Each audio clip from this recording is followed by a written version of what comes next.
നമസ്കാരം. കൂത്താട്ടോളം മിഷനിലേക്ക് ഏവർക്കും സ്വാഗതം.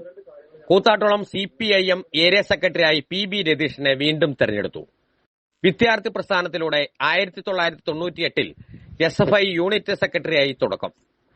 തുടർന്ന് SFI എറണാകുളം ജില്ലാ പ്രസിഡന്റായും SFI സംസ്ഥാന കമ്മിറ്റി അംഗമായും DYFI എറണാകുളം ജില്ലാ ട്രഷററായും DYFI സംസ്ഥാന കമ്മിറ്റി അംഗമായും സേവനമനുഷ്ഠിച്ചിട്ടുണ്ട്. കൂടാതെ കാലടി സംസ്കൃത കോളേജിൽ MSW ജേർണലിസത്തിൽ PG ഡിപ്ലോമയും നേടിയിട്ടുണ്ട്. 2020 എറണാകുളം ജില്ലാ പഞ്ചായത്തിൽ മുളന്തുരുത്തി ഡിവിഷനിൽ നിന്നും CPM-നെ പ്രതിനിധീകരിച്ച് ജനവിധി നേടിയിരുന്നു. ഇപ്പോൾ കൂത്താട്ടോളം ഏരിയ സെക്രട്ടറിക്ക് പുറമെ MG യൂണിവേഴ്സിറ്റി സിൻഡിക്കേറ്റ് മെമ്പറും ജില്ലാ ലൈബ്രറി എക്സിക്യൂട്ടീവ് മെമ്പറായിട്ടും പ്രവർത്തിച്ചു വരുന്നു. ഇത് രണ്ടാം വട്ടമാണ് പാർട്ടി ഏരിയ സെക്രട്ടറിയായി തെരഞ്ഞെടുത്തിരിക്കുന്നത്. പാർട്ടി ഏരിയ സമ്മേളനത്തിന്റെ ഭാഗമായുള്ള പ്രതിനിധി സമ്മേളനം ഇന്ന് 21 അംഗ ഏരിയ കമ്മിറ്റിയെ തെരഞ്ഞെടുത്ത് ഇന്ന് സമാപിച്ചിരിക്കുകയാണ്. സമ്മേളനത്തിന്റെ ഭാഗമായി ജില്ലാ സമ്മേളന പ്രതിനിധിയായി 23 പേരെ തെരഞ്ഞെടുക്കുകയുണ്ടായി. സമ്മേളനത്തിൽ പ്രധാനമായും കഴിഞ്ഞ 3 വർഷക്കാലം കൂത്താട്ടോളം ഏരിയയിൽ പാർട്ടി നടത്തിയ സമരസംഘടനാ പ്രവർത്തനത്തെ സംബന്ധിച്ച സൂക്ഷ്മമായ പരിശോധനയാണ് നടത്തിയത്. ഏരിയയിലെ 10 ലോക്കൽ കമ്മിറ്റികളിൽ നിന്നും തിരഞ്ഞെടുക്കപ്പെട്ട പ്രതിനിധി സഖാക്കൾ സമ്മേളനത്തിൽ പങ്കെടുത്തു. വളരെ സൂക്ഷ്മമായ ചർച്ച പാർട്ടി സംഘടനാ പ്രവർത്തനത്തെ സംബന്ധിച്ച് നടത്തുകയും ഭാവി പ്രവർത്തനങ്ങളെ സംബന്ധിച്ച് സമ്മേളന രൂപരേഖ തയ്യാറാക്കുകയും ചെയ്തു. നമ്മുടെ ഏരിയയിൽ വരുന്ന 2 മുനിസിപ്പാലിറ്റികളിലും 8 പഞ്ചായത്തുകളിലും കൂടുതൽ ബഹുജന സ്വാധീനം പാർട്ടിക്ക് നേടാനാവശ്യമായ പ്രവർത്തനങ്ങൾക്ക് സമ്മേളനം രൂപം നൽകിയിട്ടുണ്ട്. അതനുസരിച്ചുള്ള പ്രവർത്തനം പാർട്ടിയുടെ വർഗ ബഹുജന സംഘടനകളെ ശക്തിപ്പെടുത്തിക്കൊണ്ട് കൂത്താട്ടോളം ഏരിയയിൽ എല്ലാ പ്രദേശത്തും വലിയ ബഹുജന സ്വാധീനം വർദ്ധിപ്പിക്കാൻ ആവശ്യമായ പ്രവർത്തനങ്ങൾ വരും ദിനങ്ങളിൽ പാർട്ടി ഏറ്റെടുക്കും. അതിൻ്റെ ഭാഗമായി നാളെ സംഘടിപ്പിക്കുന്ന ബഹുജന റാലി വലിയ ജനപങ്കാളിത്തത്തോടെയാണ് ബഹുജന റാലി കൂത്താട്ടോളത്ത് സംഘടിപ്പിക്കുന്നത്. വൈകിട്ട് 5 മണിക്ക് ബഹുജന റാലി ആരംഭിക്കും.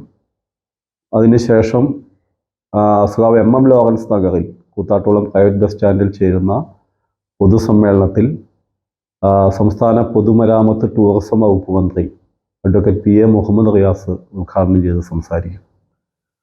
അപ്പോൾ ഈ സമ്മേളനം വളരെ ആവേശകരമായിരുന്നു. വളരെ സൂക്ഷ്മമായ പരിശോധന സംഘടനാ പ്രവർത്തനങ്ങളെ സംബന്ധിച്ച് നടത്തിയിട്ടുണ്ട്.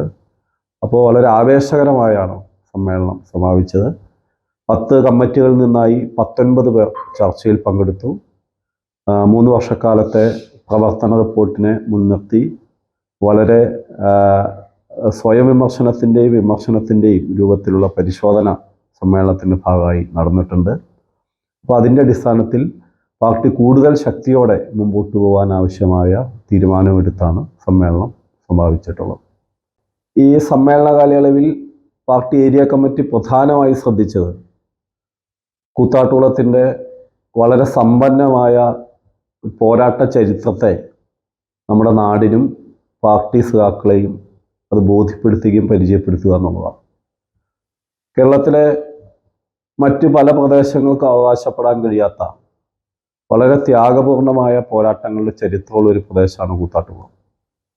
അത് കമ്മ്യൂണിസ്റ്റ് പാർട്ടി രൂപീകരിക്കപ്പെടുന്നതിന് മുമ്പേ തന്നെ വൈക്കം സത്യാഗ്രഹത്തിൽ അതിന് നേതൃപരമായ ഇടപെടൽ നടത്തിയ രാമൻ ഇളയതിൻ്റെ സാന്നിധ്യം കൊണ്ട് സമ്പന്നമായ പ്രദേശമാണ് നമ്മുടെ കൂത്താട്ടോളം.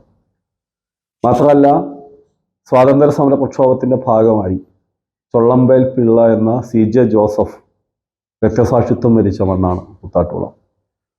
അതിനുശേഷമാണ് കൂത്താട്ടോളം കമ്മ്യൂണിസ്റ്റ് പ്രസ്ഥാനം രൂപം കൊള്ളുന്നത്. കമ്മ്യൂണിസ്റ്റ് പ്രസ്ഥാനം രൂപം കൊണ്ടതിന് ശേഷം ഉത്തര തിരുവിതാംകൂറിലെ കമ്മ്യൂണിസ്റ്റ് പ്രസ്ഥാനത്തിൻ്റെ ഒരു പ്രസരണ കേന്ദ്രമായി കൂത്താട്ടോളം മാറി. അപ്പം അങ്ങനെ വളരെ ത്യാഗപൂർണമായ പോരാട്ടങ്ങൾ ആ കാലഘട്ടത്തിൽ, അതിനിടയിലാണ് 4 രക്തസാക്ഷിത്വങ്ങൾ ഈ പ്രദേശത്തുണ്ടാകുന്നത്.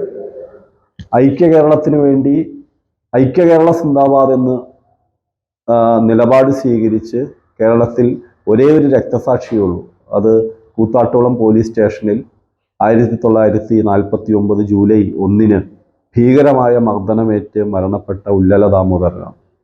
അങ്ങനെ ഇന്നത്തെ തലമുറയ്ക്ക് അറിയില്ലാത്ത വളരെ ത്യാഗപൂർണമായ ഒരു പോരാട്ടത്തിൻ്റെ ചരിത്രം കൂത്താട്ടുകുളത്തിനുണ്ട്. ആ ചരിത്രത്തെ പറയാനും പരിചയപ്പെടുത്താനും നിരവധിയായ ഇടപെടലുകൾ ഈ 3 വർഷത്തിനിടയിൽ നടത്താൻ കഴിഞ്ഞു. അത് അത്തരം പ്രവർത്തനങ്ങൾ ഇനി തുടരുക തന്നെ ചെയ്യും.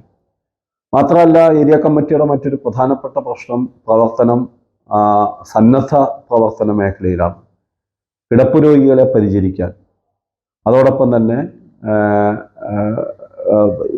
ശാരീരികമായി വിവിധ രൂപത്തിലുള്ള അവശതകൾ അനുഭവിക്കുന്ന ആളുകളെ പരിചരിക്കാൻ, അവർക്ക് കൈത്താങ്ങാകാൻ കനിവിൻ്റെ നേതൃത്വത്തിൽ വളരെ സമഗ്രമായൊരു പദ്ധതി നമ്മുടെ ഏരിയയിൽ നടപ്പാക്കാൻ കഴിഞ്ഞു.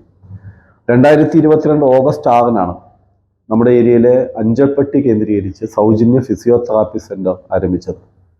കനിവിന് എറണാകുളം ജില്ലയിൽ 20 സൗജന്യ ഫിസിയോതെറാപ്പി സെൻ്റർ ഉണ്ട്.